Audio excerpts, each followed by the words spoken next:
Hi, we're here with Father Eric, and we're going to have another conversation. It's going to develop as we go along. It's not going to be straightforward into one topic, although the title is probably going to say Gaslighting and Catholicism or something like that, because we're going to start off with that. So, you want to talk about gaslighting? You want to talk about politics?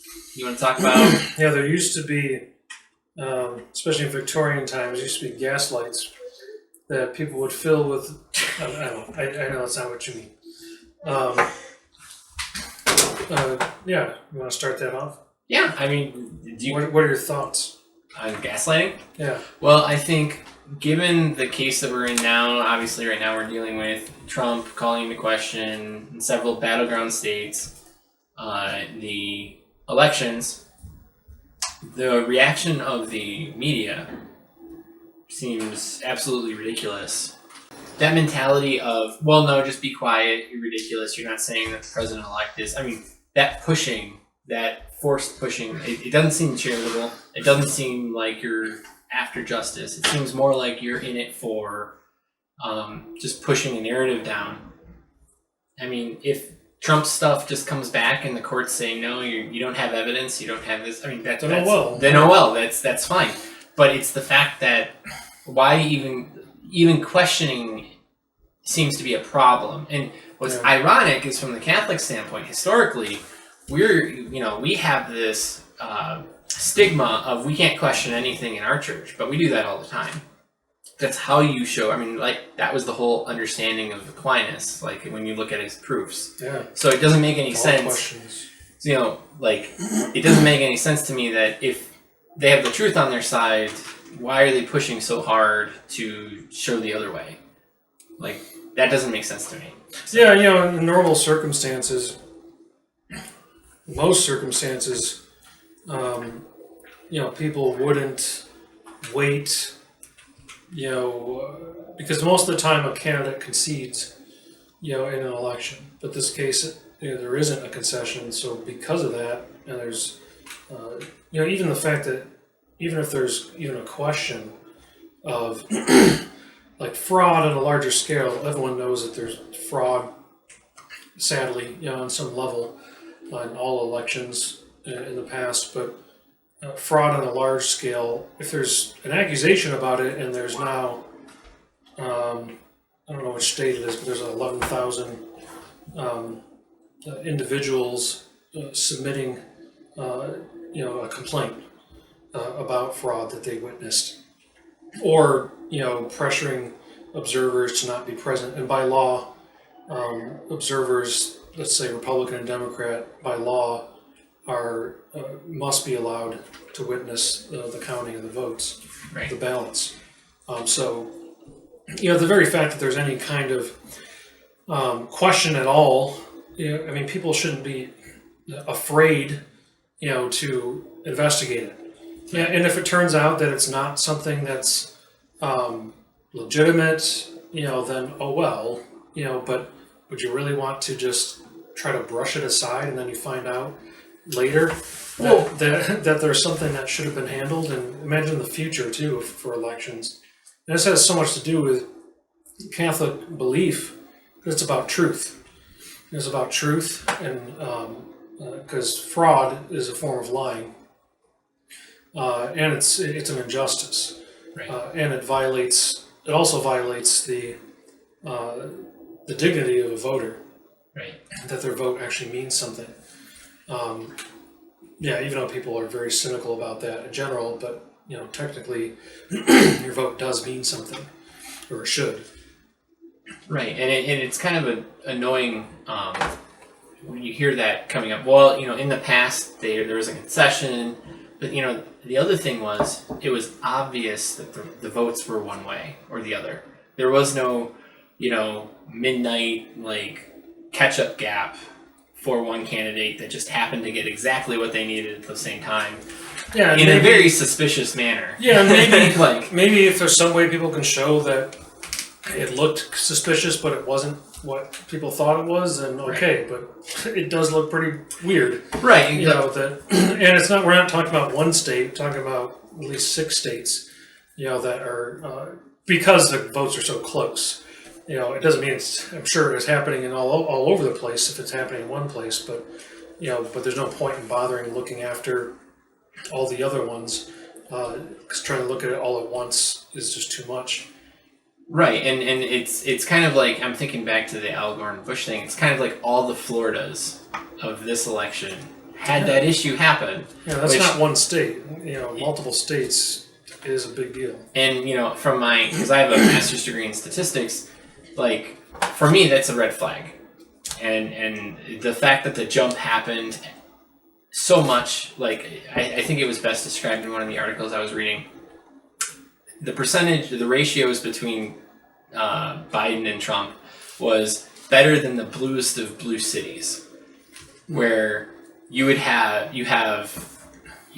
the ratio for Biden was just so overwhelming and highly improbable that it requires investigation. That's not saying that the fraud is happening, but it's evidence to say, well, you need to show that this is actually legitimate. And this is important, in a point for a Catholic, because, whoever you like, a candidate or a party or whatever, that should not get in the way of pursuit of truth.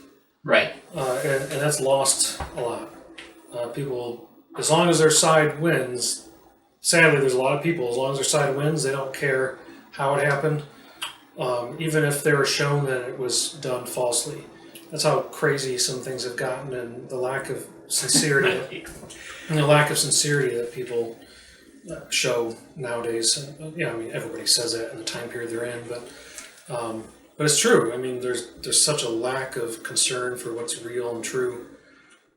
Well, it's the will to power is what seems to win. Right. The ends justify the means is the that is not Catholic teaching. The ends justify the means is not Catholic teaching.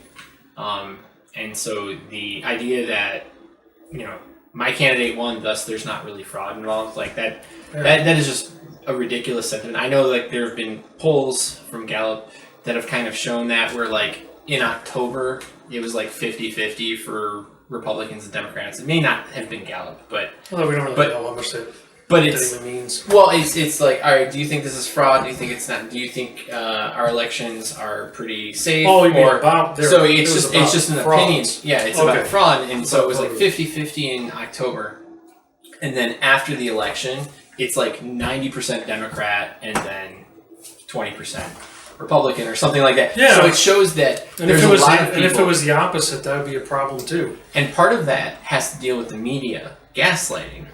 And I say gaslighting because there's clearly, like... Define that so people know what you mean. So it's this idea that you give all this overwhelming data, information, message. It's not really data. It's a message that you say over and over again to conform someone, or to attempt to conform someone to believe in something that's not real. Or to preemptively get them to believe something that may or may not go the way that you're expecting. So, like, but you want that direction to be pushed. Okay. So it's that's what we're seeing. Even if, like, something comes out, like, what's the end? Like, half of America is still going to be pissed. It doesn't even matter what side you're on. If the courts come out and show, okay, well, Trump won. Well, now we're in a case where all the Democrats are pissed. Like, right now, all the Republicans are pissed because there's a lot of transparency that's not being shown. And, at the end of the day, people just want a fair election. Granted, there are people who want, Trump to win, by any means, and that's wrong. Yeah. But it's the idea that we want fair elections, and to know that when I cast my vote, it's being taken into real consideration, and it's not simply going through the motions. Yeah, because that's what a lot of dictatorships end up being, where it means nothing when people vote. It's already been decided ahead of time who's going to win. Right. So we want to be in America. This is one of the foundational things of America. Is that we elect officials. Right, and there is still the Electoral College to deal with. So there's the electors that are going to be going in there and casting their vote. Now, that's kind of a confusing thing to a lot of people. Like, when they say when you vote for a candidate, you're really voting for your electors. Yep. Like, how would you explain that? So it's very similar to how you're voting for, let's say, if you look at international elections, you're voting for a party, and by the party you're voting for, the party is choosing the people that are going to represent you. In this case, you're voting for the electors, which means in your state legislature is going to choose your electors to then be sent off to Washington, D.C. to vote based off the popularity. So in most cases, it's winner take all, except for I think 2 states. When you say popularity, you mean amount of votes. Yeah. Yeah. But I've always had an issue with the way that we do it because, this is my opinion on it, because you're essentially saying within that state half the votes don't matter. And that's where the winner take all thing happens, because I'm much more of the opinion. So wouldn't that mean you're more in favor of a popular vote? No, That's not constitutional. So no, I'm more in favor of a popular vote based on percentages within the state. Oh, so like if there's 10 electors and 80%. You mean like Nebraska, Maine have a little bit of that? I mean, kind of. There's congressional control. districts. Yeah, they kind of do a mix. But like, I'm for like a pure popular vote, and then basically assigning an elector for every X percentage. Like that's my viewpoint, because you want to retain the Senate and the House of Representative count for just the geographical cases. Yeah, the idea that you have like California where it's 55. Yeah, it's ridiculous. Where like all of them go one way. Yeah, okay. Yeah, and I think that's I have my opinion. And that depends on what the states decide. Each state decides too. Yeah, because that's why you have 2 states that have it differently than the rest. And so the same things with electors, because the electors have, I think 33 of them have laws for faithless electors, but most of them don't have mechanisms to enforce. So if the popular vote goes to Biden and they vote for Trump, that's a faithless elector. Okay. And because they didn't follow what the state had voted. But that's up to debate, because essentially the electors are the ones choosing, and they're chosen by the state legislature, so there is some input involved when you really want to put it. It's just a matter of to the level that it's involved, because like I said, I think it is wrong that in California the conservative voice is 0 electorally. It doesn't exist, because it's always Democrat. And that seems inherently wrong to me, because you're saying their voice doesn't matter, and so that's where the mob rule comes into play. And I think that there's a better way around that, but that's just my opinion. Yeah, that's fascinating stuff. Most people don't have a clue. I mean, know somewhat of it. So when I was when it comes to the nitty gritty like that, yeah. Well, I ended up writing. I can understand right and wrong and cheating and fair, but most people just don't know the details. Explain. Yeah, I was very much in for civic reform in state laws when I was getting my undergraduate degree in public policy. So I had mentioned like Sincerity, right? Yeah. And part like this. I mean, it's not like this only exists within elections, but a lot of people will, whatever the topic is, people will get upset about something because they don't agree with it. And let's say on Twitter, somebody responds to you when you post something, or whatever the term is, tweet something. Right. And they'll say, okay, well, and they'll have some kind of disagreement with what they tell you. And then let's say you respond, and you say, oh, well, this, and this is what is the case. Right. And let's say, it's a time where you pointed out something that they didn't understand. Right. Or they're incorrect. And you're not trying to embarrass them, you're just responding. And then there's no response. You never hear from them again. Yeah, there's no feedback. Yeah, like that's insincerity. And I know some people call that trolling or... Yeah, there's some trolls, but there's some honest people too. Like there was a guy, I had that happen to me just recently, where a guy on YouTube was asking questions about the papacy.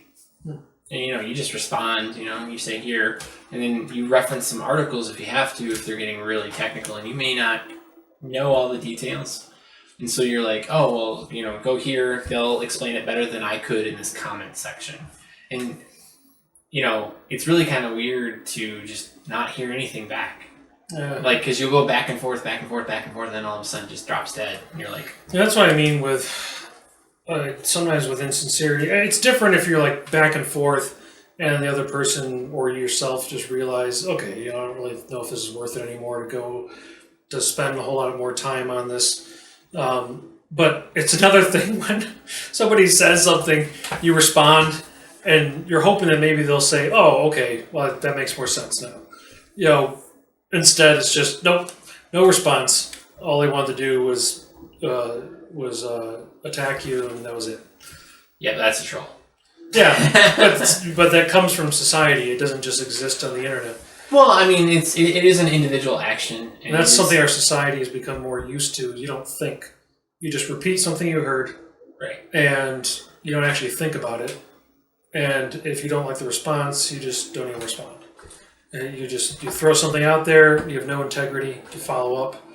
And that's a big problem that we have in our society. Right. And, well, it's because there's such a, the being anonymous online comes with a sense of pride, too. Like, well, I can say whatever I want. I don't need to succumb to any humility because you don't actually see me. And why should I go down that level in humility if I don't have to? And so there's always this face that you can always perpetually keep up because it's never actually being taken down. It's never being called into question on a meaningful scale. Unless, obviously, you're a public person and everyone knows you. When you're going one-on-one in Facebook, Twitter, Parler, any of those, their reputation doesn't matter to them. Because it's a one-off thing. And then you go on to the next one. And it's just rinse and repeat. And usually reputation can help encourage somebody to be sincere if they're not as interested in it for the sake of doing the right thing.